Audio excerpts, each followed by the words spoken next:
Natural generation. Thing that's complex and simple depending how you look at it.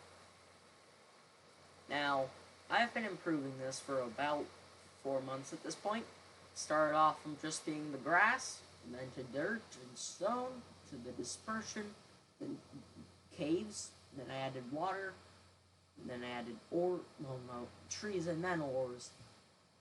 And I'm just here to show it to you. You might find this interesting. I might make a tutorial. You tell me. Alright? Now, the first thing I'm going to showcase is the actual generation itself. Now, you might be able to tell that these are pretty big. Each tile is about 6 pixels big, according to Scratch, which, doing the math, Scratch's screen size might not seem that impressive if you don't do the math, but doing the math, it's about 17,600 pixels. Let's take a look. Since it's 480 multiplied by 360, yep, well, I was kind of close. It's 172,000. I don't even remember what that said. It's 172,800 pixels, which is a lot of pixels for what seems like a very tiny screen. Now, as you can see, the train's getting generated. All it does is it takes the height from before, subtracts or adds one, and then it builds up until it hits there. And using some math, we can determine how deep or high certain things should be, such as the diamond ore, which I have added, but only appears when you have a depth of 50 or less. Well, nope, 50 or more, which is actually pretty deep. The terrain would be all the way up here by my mouse. Or if you can't see it, I don't know, I have OBS running. Let me take a look. Anyways, top left corner. Okay, yeah, you can see my mouse.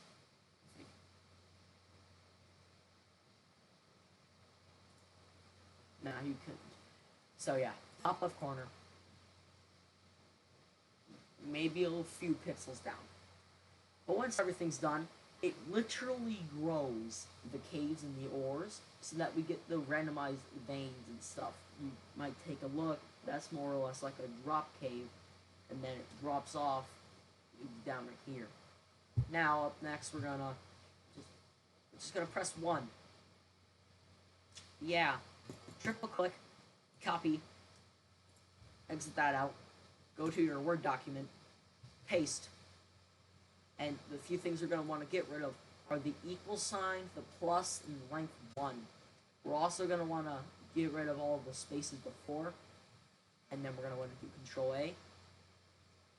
So set a font color so that you can at least see it, because it's always set to default white. You might notice, seeds are pretty freaking long on this. This is an almost 40-page seed on size 11 font in Word document. I mean, seriously, this is really long.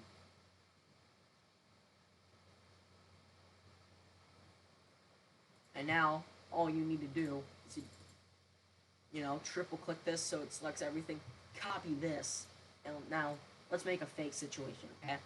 Let's say, oh no, my world was deleted, but I really liked that one. Well, if you saved that world, press S, paste that entire seed in there, hit enter.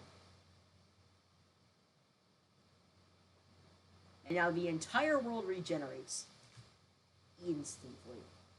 Exactly the way you saw it. And to show it was exactly the way you saw it, I'm going to run that a few more times. And in fact, I'm actually going to do something. I'm going to say it erases all the moment I hit the S key. Like this. Oh no, it's gone. There it is. Oh no, it's gone. There it is. And so, kind of like me screwing around making levels in Drift Patch's Apple, I like to call it a Pell, because stuff. Kind of like the way I did it there, you can do stuff like this. You can organize it to be in the middle, set like font color, I don't know, black, set the text size to be really big, bold, and be like, My favorite world, I can totally spell. And then, yeah, then that's the seed. And so you'd be like, oh, I want to see my world again. Click back here, paste it in there. That's all you gotta do. Okay? Just paste it in there. So yeah, that's just a little demonstration. Another thing though that you can do is you might have noticed by the instructions part, you see this max height, world fluctuation, depth of stone, and starting height.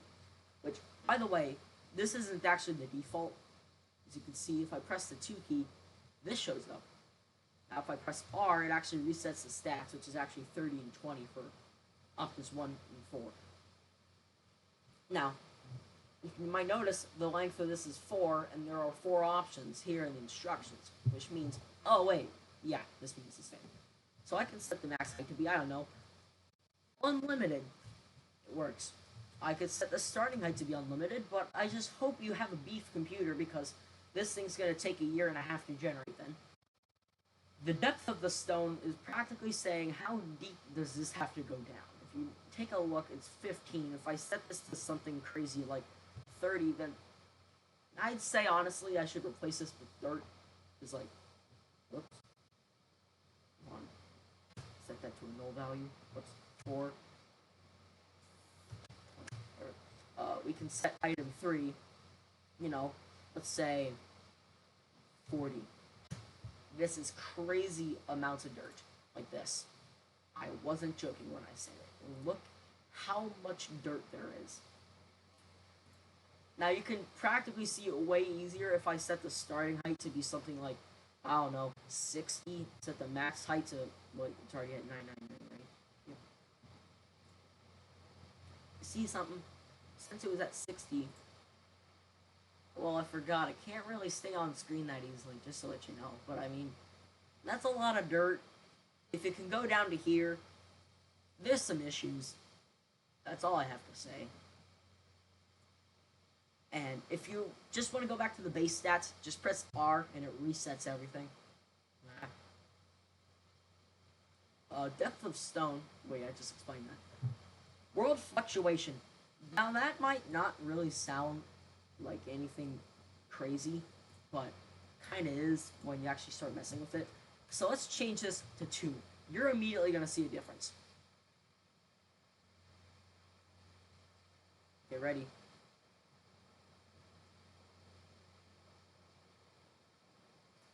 Is it really? Oh yeah, that's why. So originally I had it so it would change by that much because it was 1 now, but back then I had it so it could change by an infinite amount every time you went to the next column. So now it just divides it. So now it's more smooth. But we can still get that same effect by setting item 2 to be a decimal, like 0.5. This gets crazy. Maybe. No, I broke it. Join me on the debugging session. Let's take a look what the heck happened. So we go find that through option 2 of stuff, which is probably going to be here in the generate world. Yeah. I see now. Yeah, originally this used to be here, but now it's up here, which practically just means stuff. See? So now it has, for every like 10 things it goes on, it's going to go down, it's going to go up or down by 1. I don't really recommend that. But if you also notice something, if I change this to be 9999, there's like a 0% chance of this thing moving.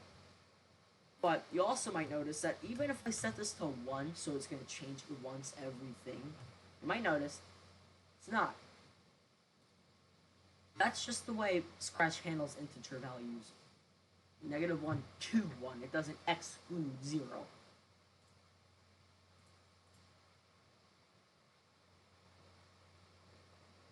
And probably the last thing today I'm going to show you, if it decides it wants to, is that if you press W, you start getting water, which I find to be pretty interesting because it actually replaces grass with sand. But the only issue is that this is actually dependent on your max height, or just if the world decides to go down. So to make this easier, we set the starting height to be like 40, set the max height to be like 20. Now a bug then arises if you do this. And the bug is there's like an occasion where it just skips down not only 2, but there's also a chance grass spawns on grass. Now you see there's a lot of this. But eventually, once the world, yep, there's the grass bug. It only happens when it goes down below the water level. Yes, I set an all point low where ocean starts, which is the cool part. Just waiting for this to load, generate.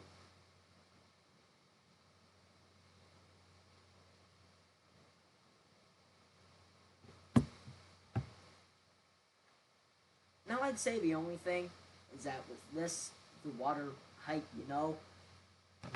but the grass on the grass kind of gives me a side effect. And that gives me extra sand. But you see that? Now we have an all point low where it fills with water. And you also might notice no trees spawn down here, even though originally it was grass.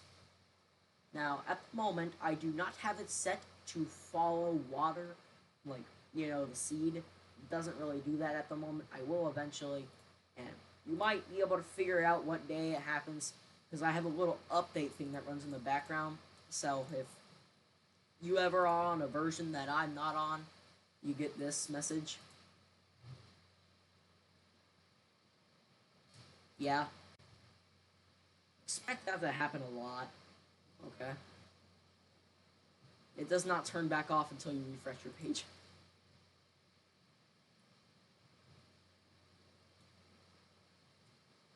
Just gonna do one thing though real quick while you're watching.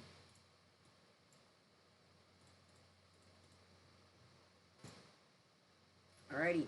Well, I hope you enjoyed watching, and I hope you enjoyed watching. Man, I speak English well. Anyways, see ya.